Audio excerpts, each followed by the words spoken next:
Hi everyone. Welcome back to Casual Conversation with Gloria and Eileen. And so today is conversation number 3. Mm-hmm. And today we're going to be talking about the Skinwalker Ranch.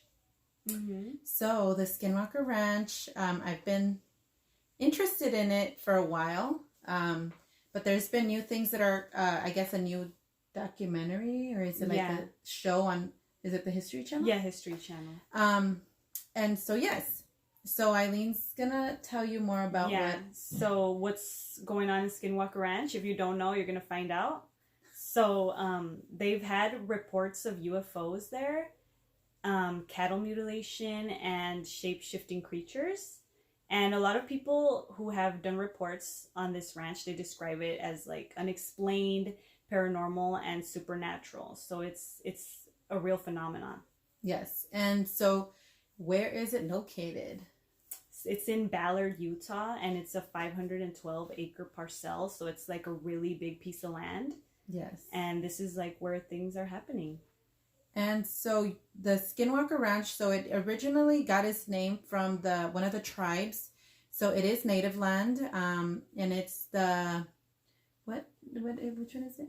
UTE tribe? The Ute tribe. So they have different beliefs. So of course they have the spiritual leaders in their tribes. And so they have, which are what did you say? Shaman? The shaman. And so the skinwalkers are the opposite of shaman. So they're destructive. They're kind of on the negative side. Yes. And then they do shift. They can turn into different creatures. And so that's why they call them the skinwalkers, because they can walk in different skins. Yeah, and it's kind of like a shapeshifter. Yes. And so they believe that Skinwalker Ranch is where pretty much the land of the skinwalker. And so and that's why they believe that's why all of this supernatural and different things are happening. So we're going to get into the people that live there. Yeah, it's because it is a ranch. It is a ranch, and it's a livestock area. So Utah is more known for livestock. They raise cattle, farming, and yeah. So this ranch, since it has all that land, people would buy it and say, "Oh, this could be a great opportunity for us to raise cattle." So that's where we're gonna start. We're gonna start with the Shermans, which is a family of 4 that originally purchased the land. Yeah, they bought it in 95, I think, and they were there for 18 months before they sold it because of the experiences they had crop circles. They would find crop circles and reports of UFOs, and I think that was it for them. Creatures. They would see creatures and different entities. But so we're going to get into one of the stories. One of the most famous stories with them is when they just had moved into the ranch. They were cattle. They would raise cattle and sell it, and that was where they would make their money. So that was their business.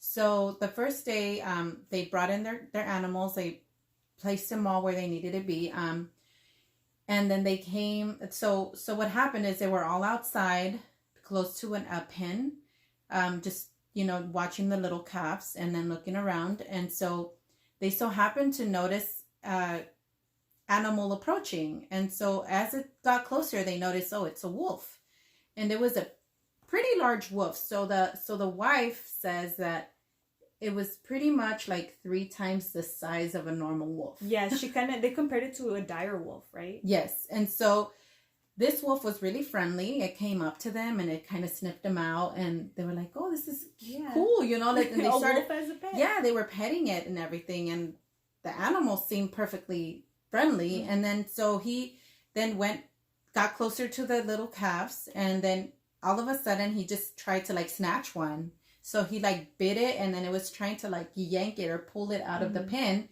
And so that's when what's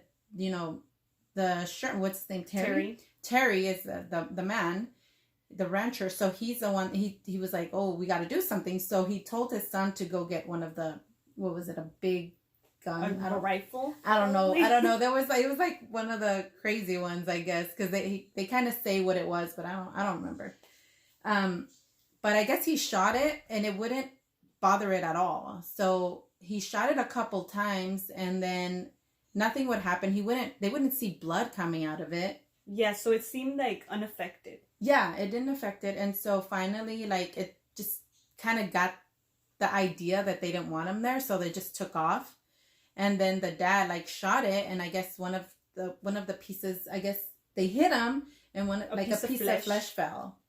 And then he said that as they approached, but it didn't scream. It didn't act like it was in pain. Nothing. It just left and disappeared. And then when they got to the area, they saw the flesh that had fallen off of this animal. And it was like smelly. Like it was really like, it almost smelled like rotten flesh. So that was one of their first encounters that was kind of odd. But I mean, that's just some of the many. So after that, it just all started from there. They would lose cattle. They started to have their cattle mutilated. Do you want to talk about that? Yeah. So the weird thing about the cattle mutilation is that they usually find them cut it's just so precise and it's surgical almost, you know, and it's bloodless. Most of the time there's no blood when this happens, and it's just the cut is so precise that there's just no possible way. It's like they were using tools that like either a doctor would use or lasers. Yeah, and so that, you know, there's just no possible way that an animal could have done this. Yes, so one of the stories, a weird one. So they had, I guess, new calves that were born and they tagged them. So they tagged their ears with like their number so they know that, you know, that's ours. And so I guess they had just been done tagging a little calf and then they left and they were going to tag a different one. And so as they walked off, they got to the other one and then all of a sudden they had a bigger dog with them. So their dog turned around and started growling, and they noticed that he was growling towards the area where the other calf was. And so the dog growled and then it took off. And so they I guess they could see that the mom cow was like running back and forth, like she was agitated, like something was going on. So they take off back to where they were and they find the calf had been killed, like mutilated. There was nothing but the skin. Yeah. And no blood. They had cut the ear where they had just tagged it. So that ear was completely gone. And it was like a perfect incision that they did. And it was in a time frame of 45 minutes, right? Yeah. So they didn't hear anything. They didn't see nothing. The dog, obviously, I think the dog kind of sensed something. Yeah. And then they just went over there. Of course, the dog disappeared. They never saw the dog again. So, that was just weird. Because there's actual footage. There's a documentary called The Hunt for Skinwalker Ranch. There's also a book, The Hunt for Skinwalker Ranch. And in the documentary, they show the pictures of the mutilated cows and how weird it is. And it's almost like if they removed all its insides and then just the skin was left over. Like they just left it and the bones. And so the way that they made it sound was like as if somebody picked it up, took it, and did all that somewhere else and then dropped it back off. In the span of 45 minutes, they didn't see anybody. They didn't hear anything. So yeah, it's just weird. So yeah, that's a different story. Yeah, so that was their experience, right? Yes, that's their experience. They also saw entities.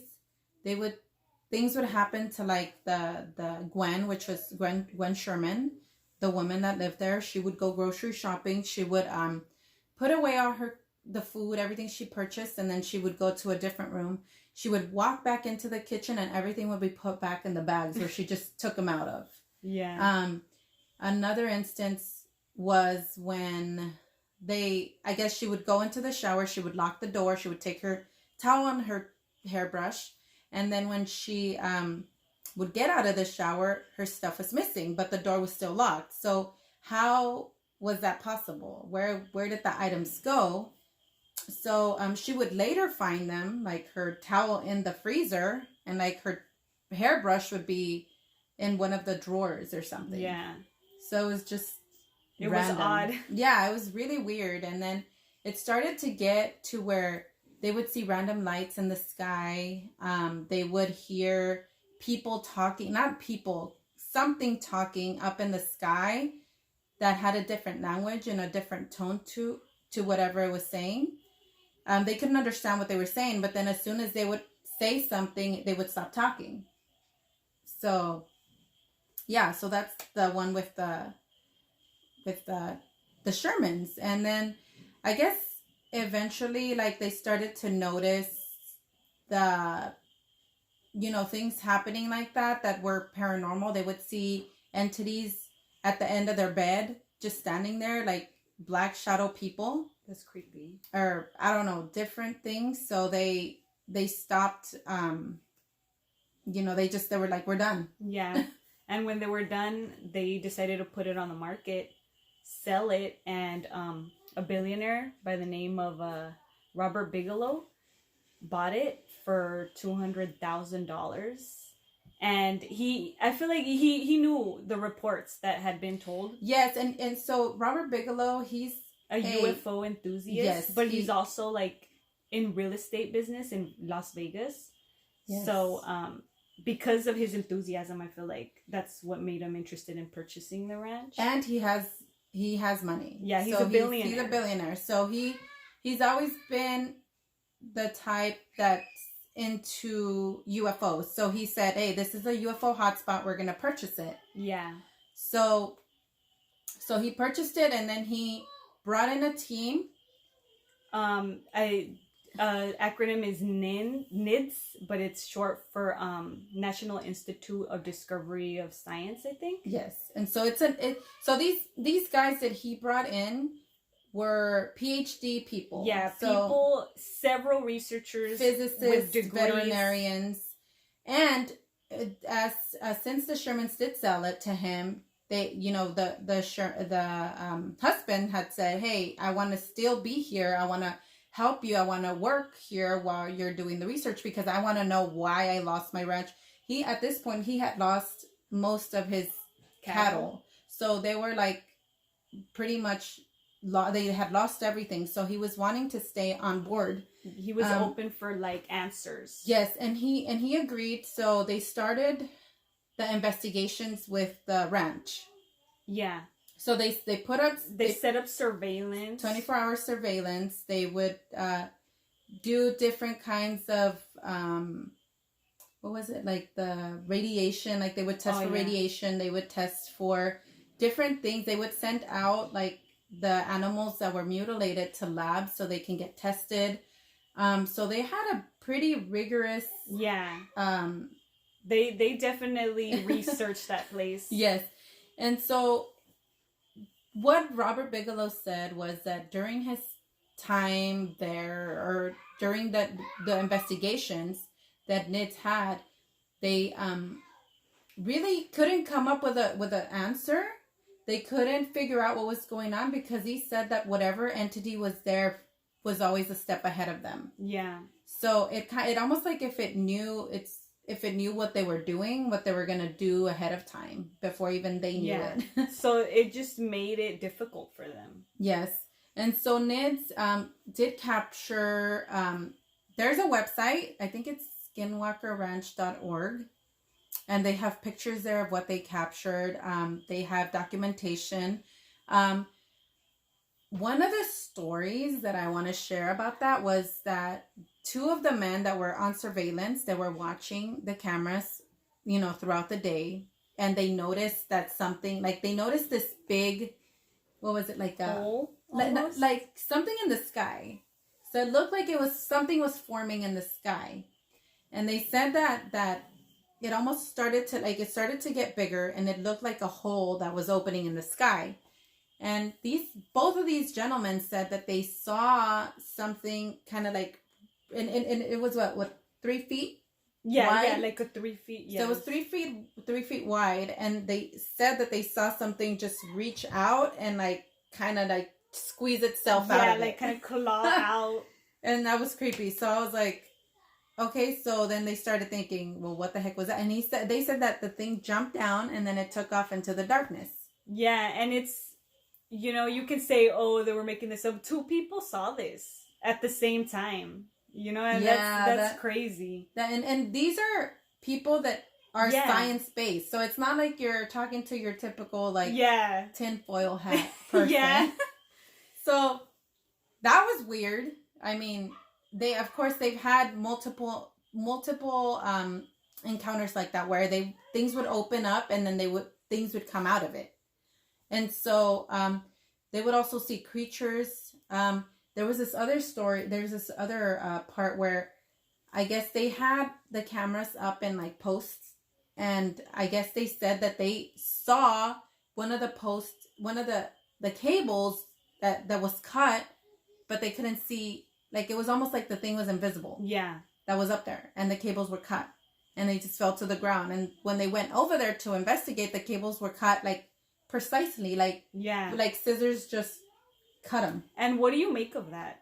That's just weird. They saw this live while they were looking at the cameras. They set up multiple posts where they can go out and look at the ranch. So, like, it's just very weird. Like, I don't know what's going on. Yeah. Yeah. So, or what to make of it. But to add to that, we wanted to share some personal stories, right? Well, okay, because we had some personal stories that it got kind of like just thinking back to the animal mutilations and how they were killed, the precision of it all, the no blood. We did have an encounter like that at our home when we one of our previous homes. Yeah. And that was creepy. So when we were reading or when we were listening about the Skinwalker Ranch, then that came up to our head. Like, hey, like, what the heck happened to our pets? Yeah, and it's like, what happened to our pets? And we're like, I wonder how they felt, losing all their cattle. Yeah, because we had bunnies. We had like 10 bunnies?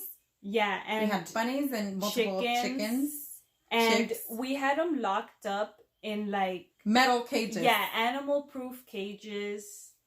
And so one night, our home, it was a duplex, so there's 2 families can live there. So my uncle was living in the other home, right? And we were in the So one night he wakes up because he hears some sounds outside. He almost hears like kind of like growling sounds, so it wakes him up. And he looks outside through the window. Because his window is like right in the backyard. So he can see everything in the backyard. Yeah. And he remembers looking out and seeing like a little figure. Like a small little figure that was standing on its 2 legs. And it just like ran took off. Yeah, it took off. And he was like, it ran off really quickly. Because I think there was noises in the back. Yeah. I think they were hearing something. Yeah.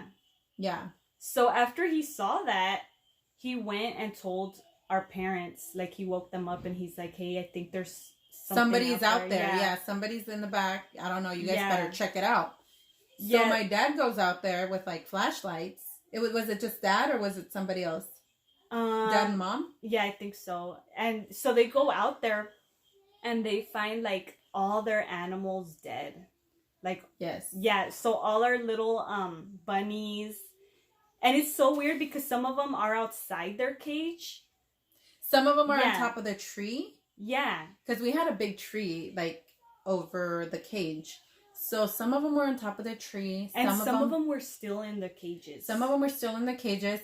And the cages was still closed. Like, they weren't even open. Like, they were in there dead. And some of them were outside dead. One of the chickens was a few miles down. Yeah, it was one of the chickens was like 3 blocks away from our home. Yeah. And some pieces of some were like on top of a tree. So basically like our pets were mutilated. Yeah, I can say they fall under that category because there was no drops of blood whatsoever. No signs of being bitten. And it was also like just some of them were, it was just their fur. You know, it was just so fur, weird. and yeah. there was no blood, no insides, and you didn't hear heads anything. heads were cut off. Yeah, and the weird part was that you couldn't hear any of them, you know? And it's weird because knowing chickens, if they see a hawk, they know, you know, they know that that's danger. And yeah, and chickens will start with their, you know, they'll like, you know, whatever it is they do, but do their chicken talk. Yeah, but it was quiet when this happened. Yeah, and our neighbors had dogs, and the dogs didn't even bark. Big. What were they? Dobermans? They had 2 of them. Yeah, and it's just weird. So, mind you, the cages I couldn't open myself. I had to have my dad do it because they were, I don't know, I think the sliding one was crammed. Like you had to really like jerk it open. Yeah. So it was just really insane. And we have no explanation for it. Yeah. And I mean, there was no tracks. Yeah, in the dirt area that we had, no tracks. There was no tracks. Nobody had heard anything. Nobody saw anything. I think my uncle did hear something, but he didn't know what it was. I mean, it definitely didn't sound like animals were dying. Yeah, like it definitely wasn't a dog. You know, and if it was a dog, how did it get a piece of like flesh on top of a tree? That's just odd. Like it's almost like if it was flying. Yeah, and the weird thing was that like the day prior they were just like joking around, you know, about the chupacabra. So yeah, the chupacabra is like a Mexican skinwalker. Yeah, and they were like joking around, and my dad like drew it, and they were like laughing, and then the next day this happens. So we tend to tell them like, oh, it's kind of like, you know, you tempted the thing, you kind of called upon the forces of the chupacabra. It's like, I'm gonna kill your animals right now. Yeah, so it wasn't funny though. I cried. Yeah, that's because those were my bunnies. Yeah, and but it was a really weird scenario. Yeah, it was really weird, and it was nothing we've ever seen before, or anything we could have explained. And we didn't know what to make of it, so we just thought, hey, our parents were like, hey, it was the chupacabras. Yeah, that was their explanation. But now with this whole like Skinwalker thing, we're like, what? Yeah, but the Skinwalker thing, it's so weird because this area has so much activity. Even now, like in the new documentary, they find people begin to feel sick, nauseous. They do have so to get back to Robert Bigelow. So eventually, after his investigations, he ended up selling it to a millionaire. Yeah. He's a millionaire, right? Yeah, he sold it after like 20 years, huh? Brandon Fugel. Okay. So Brandon is the new owner now, the current owner. He does have 24-hour securities there. So people can't, I guess, try to keep away people from going, because there was a lot of people that would try to go or try to see something, because I feel like Utah is a hot spot for UFOs. Not just in the ranch, but all around just in general. Yeah, there's like, they say that there's all the residents that live there say that there's ongoing activity, UFO activity that they see all the time, and they record it, and it's different shapes, different sizes of ships that they see, or you know, so it's just another day for them. Yeah, it's like people are just, oh yeah, we saw it yesterday. You know, they go to work and they mention it. They're like, hey, last week's was a diamond one. Yeah, dude, like it's crazy. And so, but it's still there. And the new owner, Brandon, he's still doing investigations on his own. So when Robert Bigelow sold it to him, he sold it for how much? Like $1 million. Yeah. Like it was really, he sold it. So he told him, you know, I'm going to sell it to you, but with the condition that you're going to continue to do these investigations. And he agreed. So he does have people on staff that do investigations and have surveillance, and they do have cattle. But yeah, so there's a documentary right now that's ongoing, and it's I think it's in the 3rd episode or 4th. Yeah. So he opened it up to having like a series done about it, right? Yes. On History Channel. Yeah. So they're doing that, and it's just, oh, and then this one, I want to talk about this one. So I guess when NIDS was still there, which was Robert Bigelow's crew, they had seen a creature on top of a tree. And so I don't know if I think they shot it. They shot at it a few times and then it fell on from the tree. They heard it falling to the floor. And then they heard the thump and then it just, ran off. And so as they run, they just take off after it and then they go and try to see if there was blood, if there was tracks. They end up finding a track. Oh, snap. Yeah. Yes. And so they take pictures of it and this track looks like a dinosaur foot, like a dinosaur print, like a raptor print. Like it's like just the three claws, like the three, and so it was like the weirdest thing. Like we saw the picture and I was like, dude, like what the heck is this? So they call it like the raptor print. And so that I thought that was very interesting when we saw that or when we heard about that. I was like, could it be dinosaurs? Yeah, I know. Imagine. So I think that there's just a lot of things going on. Yeah. I don't know. I mean, is there any other stuff you want to share? I mean, that's similar to that. I can't think of any, There's just so much things that happen that it's hard to kind of like pinpoint all of them. So there's another one with the same one, or actually with the Shermans, where they had 4 priced cattle, 4 big, one of those, I think they were Black Angus. And so these are worth thousands of dollars. So they had them the closest to them closer to their house. And so they were driving by in their little, they had like little carts, something that they would drive around. And they noticed that the animals weren't there. So they're like, what happened? Where are they? And they got out, they started looking for them. And so they couldn't find them anywhere. Nearby they had like what was it? Like a box cart, like a stable type thing, or it was like a metal crate. It almost looked like. And so they Terry, was it Terry, the wife? Mm-hmm. Gwen was the wife. She decided to look in there, and so she opens it up, and all 4 of them are crammed in there. But they're alive.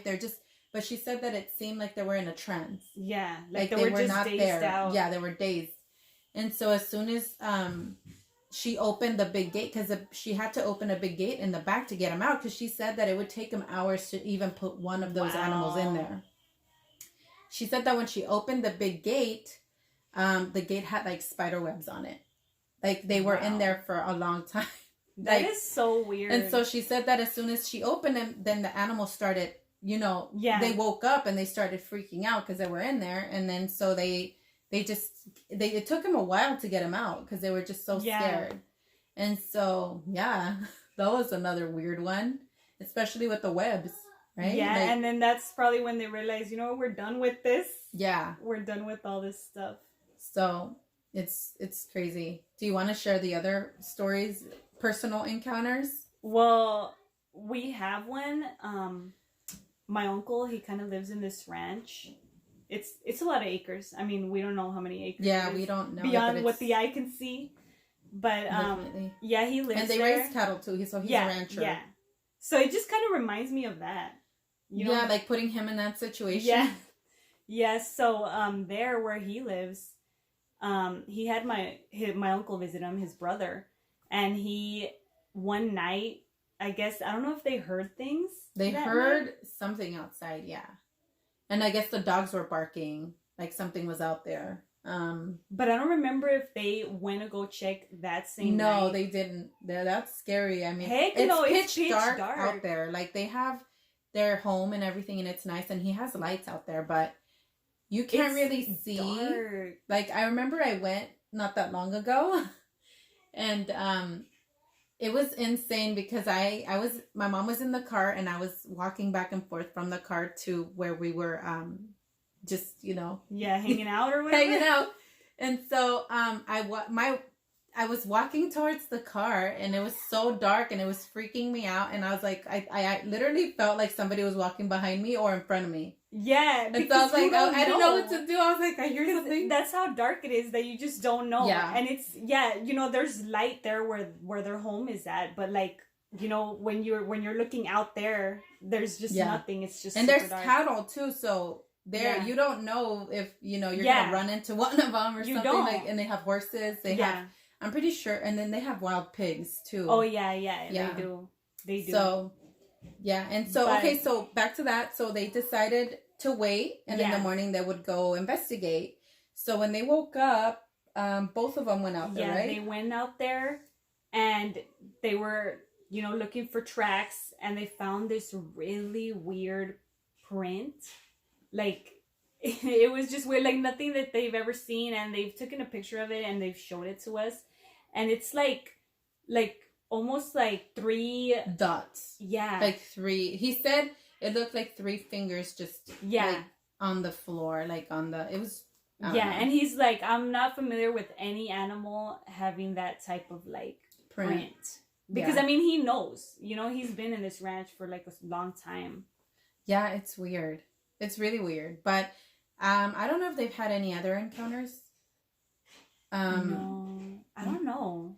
But that's one of them that we can remember. So, I mean, that's weird. That's kind of like I like going up there. It's fun. I take my kids. Yeah, they like it. I like it. You don't like it? No. It's just I don't know. I don't know. I just keep thinking about things that you're not an outdoorsy person. You're not like you wouldn't live your life as a cowgirl. No, man. After like Skinwalker Ranch stories, no, that's creepy. Okay, so now we're gonna get into some theories. So, what do you think this could be, or that's going on there? Skinwalker Ranch. I think it's aliens. I don't like. I mean, come on. They see UFOs.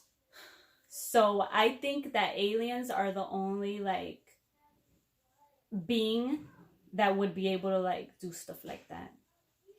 You know, like. Well, I think, but what about the Skinwalker? I mean, but like, how do you explain like the surgical like cuts? That's weird. The lights in the sky. Moving stuff. How they move stuff. I just don't understand. Okay. Circles. Here's one. So there's you're saying that it could be aliens. Aliens usually come in ships. What about these portals that are opening and these creatures are coming out of it? If they're smart, they don't need. But why would they don't need their ships anymore? But why would the alien need the ship? They don't. Then if they could just open portals. I don't know. That's a good question. Because they see a lot of ships or a lot of UFOs. But what about the portals that open? So you're thinking that? What if there's both of them? Yeah, that's what I was. You know what? But I don't think it's aliens that are doing the mutilations. I think it's these creatures that are coming out of these portals. Yeah, like that creature you're talking about that just. Because we don't know what type of mentality they have, what type of technology, what they're capable. If they're capable of opening a portal in the middle of nowhere. Yeah. Then what makes you think they're not capable of picking up a creature, taking it back? That's true. You know, picking up like a cow, taking it back with them, and then dropping it back off. And then what if time is different in their dimension than it is with, than ours? Yeah, like you were saying with the whole cobweb and then the whole flesh being old. So maybe there's like a different in time. And then in the span of 45 minutes to totally butcher a calf. Because you know how long it takes to do that? It takes a whole day. Yeah, it takes a whole day. To butcher a full size. Yeah. What do they call them? Heifers? What do they call them? I don't even know. It takes all day. Yeah, all day. Yeah, it does. Yeah. And it's a lot of work, the skinning, everything. And so, I mean, we do come from a family of hunters. Yes. So we have insights. But 45 minutes to do all that to a little calf. That's not human. And it's a calf. Like, that's mean. Yeah. But I don't know. Multi-dimensional beings? Yeah, I think, if it's not aliens, then whatever, like, the shapeshifter thing is, they're smart. They're, like, really smart. So, maybe it's that. Like, the shapeshifter. Maybe it is the shapeshifter. It could be both of them, the aliens and the shapeshifters. They're probably homies. They probably, like, know each other. What if they do know each other? That's creepy. So that would make aliens evil.